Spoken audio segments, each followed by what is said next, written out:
Sementara itu, pemirsa, membludaknya angka positif COVID-19 di Kabupaten Buleleng membuat kapasitas Rumah Sakit Pratama Girimas penuh.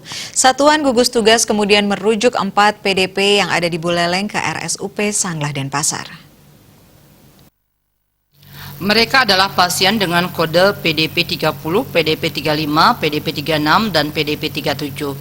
Keempat pasien yang berprofesi sebagai pedagang ini dirujuk ke RSUP Sanglah karena kapasitas di Rumah Sakit Pratama Girimas sudah penuh. Pasalnya, Rumah Sakit Pratama Girimas telah merawat 20 pasien terkonfirmasi positif. Secara umum, keempat pasien yang dikirim ke RSUP Sanglah ini usianya rata-rata masih cukup muda dan fisik juga sehat.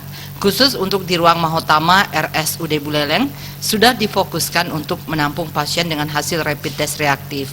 Jika hasil swabnya positif, maka akan dipindahkan ke Rumah Sakit Pratama Girimas untuk menjalani perawatan. Bukan dari desa setempat. Kemudian ada 4 yang dirujuk. Yang dirujuk itu adalah PDP 30, PDP 35, PDP 36, dan PDP 37. Ini dirujuk karena memang kapasitas di Girimas sudah penuh. Ruang isolasi yang ada exospan-nya itu sudah penuh. Karena di Girimas sekarang sudah merawat 20 yang terkonfirmasi. Di luar dari 20, di Girimas ada juga yang di karantina karena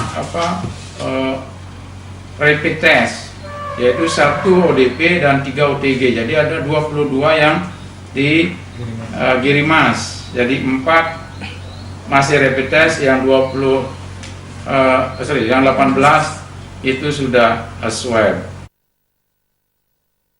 Sementara itu, hingga Senin sore Kabupaten Buleleng kembali menemukan 4 orang terkonfirmasi positif hasil swab dengan kode PDP 40, PDP 41, PDP 42, dan PDP 43. Komang Yuda, Bali TV.